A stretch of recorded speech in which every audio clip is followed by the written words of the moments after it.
Hello there, I'm Nick, and this is the Game Apologist, where we look for the good in bad games. But to be completely honest, I don't know if today's title is considered a bad game. In fact, I don't think it's considered very often at all, but it should be. Because the king of Route 66 is quite the experience. This is part of a game series that sees you play a driver of a semi-truck who delivers various items to destinations across the United States. Don't think you can make something interesting out of that premise? Well, my friend, let me introduce you to Sega AM2. Now, if that developer sounds familiar to you, then you probably know what to expect. But for the rest of you, buckle in. This is the PlayStation 2 port of the arcade game and the sequel to 18-Wheeler Pro American Trucker. Now, it might seem weird for me to cover this and not 18-Wheeler, and maybe we will at some other time, but there's at least a handful of video reviews for that game, but not a single video covering this one, which is a shame because its sequel has quite a bit more character. Might not seem that way at first. You pop it in and you have that normal generic intro to the famous Route 66, talking about the good old days.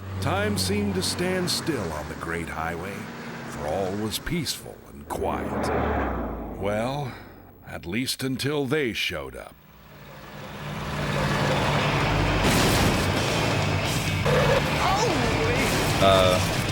What?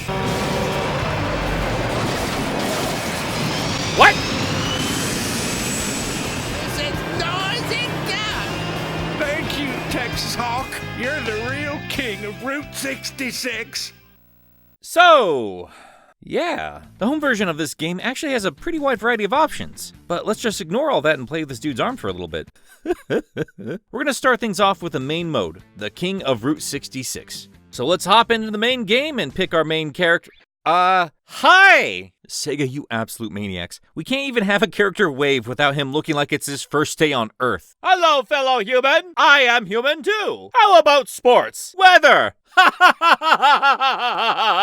let's pick him. He looks fun. So we get the opening cutscene explaining the history of Route 66. Such were peaceful times filled with the promise of the American dream. But such times have long since passed.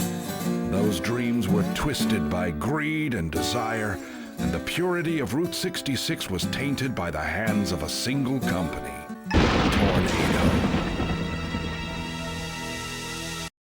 Yeah, sure. I'm sure that's how that actually went. Looks like they're actually running people down. I guess I'm sure that's good for business. Okay, so the story is that there's this evil trucking company pushing out the other businesses, and we have to stop them by, being a more efficient delivery service. All right, now that sounds silly, and it sounds boring, and this game is one of those two things. Let's see if you can figure out which adjective didn't make the cut. And after the intro, we start the story proper with Noisy Duck. Hey, we're regulars. We ought to be eating for free. I don't want no trouble! Why you gotta be so ornery? You're gonna pay for that remark, old man. Oh my god. I'm sorry, this is... oh my god. Oh god. I hate fake laughing on YouTube. You guys know I've seen this cutscene before, but actually I had it queued up in my recording booth just so I could react to it again. It's still just as funny. My first time playing this, I had no idea what to expect from this game, and I was dumbfounded. We open this game off by popping an old man in the mouth. Welcome to the King of Route 66, folks. And it just gets weirder from here. Let's get to the first level and... okay. Oh, come on, Annie. You know you're only supposed to be a hot dog. Tornado's #1 trucker.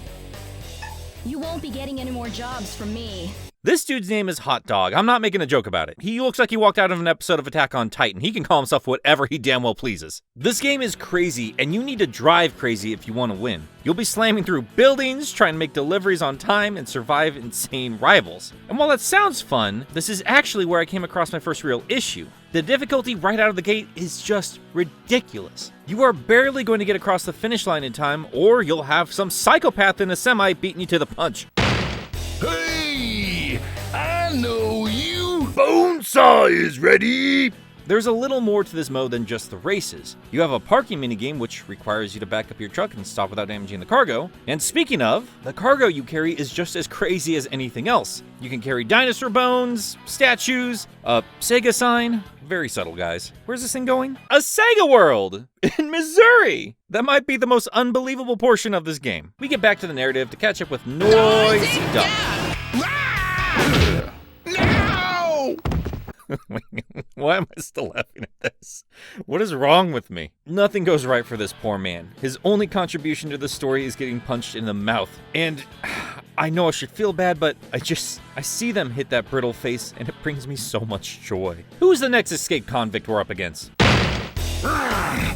I'm T-Bone, a tornado. Steak. Did somebody say steak? Give them to me. I'll deliver those steaks. I don't think T-Bone's voice actor ever actually used their jaw in that delivery. Just, oh my god, that's so creepy.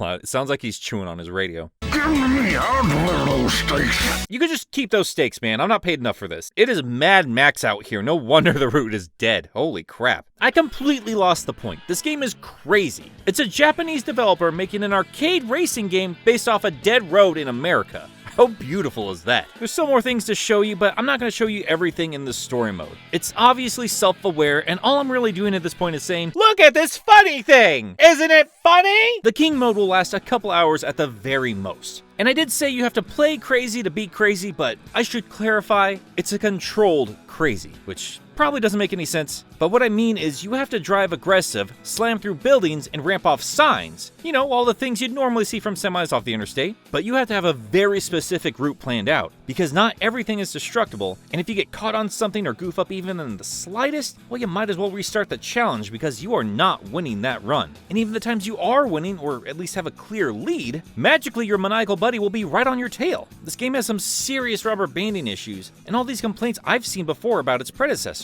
It's short, it controls awkwardly, it's unbalanced, and it's unfair. So, bad game, right? Well, technically, maybe. I don't know. I can't really tell. Despite its shortcomings, I think this game is absolutely awesome. Yeah, the story mode is short, but I mean, how long did you want to play a game like this? It's just as long as it needs to be, and you won't be bored for a single second. If you're just a bit patient with the game and begin to learn the layouts of each stage, you're gonna have a fun time doing trial and error runs. I mean, they're so short as it is, I never had an issue restarting a run to see if a new shortcut or trick could shave off a couple seconds. And the constant twists and turns in the map give you some options. And you get branching missions, giving some semblance of replayability. So yeah, it's not perfect, but still fun. And yeah, the story and characters are simple, but it's also outlandish. It's just the best time. Yeah, they have that stereotypical stoic, sexy female secretary for the big bad, but how many of those other secretaries tried to race you off the side of a mountain with a semi-truck? Does she even have proper training for that? I feel like that's a completely different skill set from office work. A stick shift and Excel sheet are two different things, but she can handle both. That's an impressive resume. Outside of the main mode, you also have your usual multiplayer options, as well as some cute challenge modes. But I'd say the second most prominent mode for this game is the Queen of Route 66. This is filled with a bunch of missions you need to perform for the different queens of each state along the route.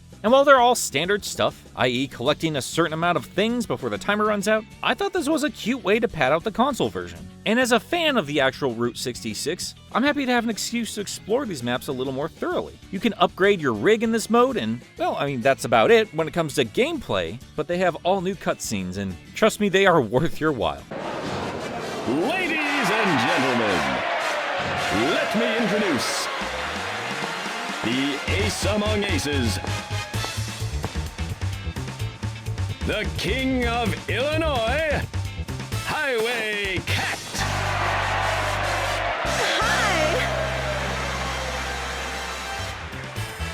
For fulfilling the Queen's demands and showing us terrific driving skills, the King will be receiving a year's worth of Chicago-style pizza. A year's supply of trying too hard. Shut your mouth, Chicago! New York is where it's at! If it's good enough for the Ninja Turtles, it's good enough for everybody! Get that grease kick out of here! A country-style dance from the Kansas Queen.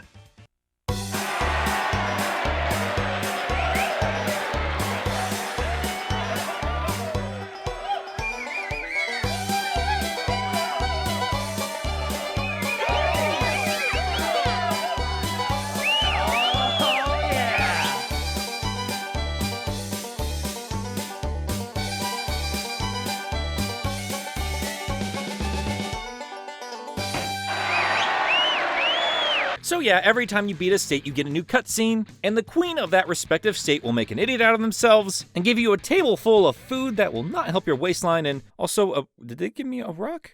Okay. And each of them end with a touching scene with the queen asking to run away with you. Well, that's all well and fine, but aren't we picking up a new girl in every state? What's the seating situation looking like in that truck? Where are you hiding all those pancakes? Now, if you find any of this problematic, I get it, but at least if you're playing Highway Cat, you're still crowned the king of that respective state, so good on you, game, for breaking those gender roles. Hang on, wait, is that... Sure, fine. The game has sexy aliens too, why not? Now, if either of these modes were the only feature of the games, they'd be somewhat subpar, but they complement each other well. So yeah, this game is not exactly the best in the world, but I absolutely recommend it, for the absurdity alone if nothing else. Still, something like this game might seem out of my wheelhouse if you've seen games on my channel before, but, well, first off, no it's not, I love this weird crap. And secondly, and more importantly, I originally was going to cover this game on another show that I'm working on, and that show is Gamecation. In this new series, we are going to be exploring some digital recreations of real locations, but I wanted to get a little more creative with the majority of the episodes, which led to my first episode covering Route 66. Obviously, this game had to be covered, but the more I played, the more I realized it deserved its own Game Apologist episode. So expect to see this game again in our first episode of Gamecation. But that's all for later, let's wrap things up. Does this game look fun to you? Does it sound like a silly old time? Then you should check it out. Sega is well known for their arcade games, their racers especially, and it's one of their crazier ones for sure. And it has a home console release, a fairly cheap one these days with a surprisingly downplayed cover. I mean, it's a mud flap, that's just precious. I never see people talk about this one, and I can't imagine this video is going to help it find a newfound popularity. In fact, this episode will probably be phased into obscurity just for being associated with it. But for those of you who took your time to watch, thank you for your time. I hope you enjoyed yourself, and if you haven't played it yet, well, I hope you give this one a shot. If this is somehow your first time to this channel, please be sure to subscribe. I upload as frequently as possible, and as I mentioned, I'm releasing a brand new show called Gamecation onto this channel. Even if you're not the biggest fan of the route, check this game out and give me some suggestions for places you would like to see covered on that show. Or if there are games you feel deserve a second look, or want to see me struggle through some piece of garbage video game in a desperate attempt to find something worthwhile in it, well, suggest something there as well. Anyway, that's gonna be it for today. Toot toot, noisy ducks.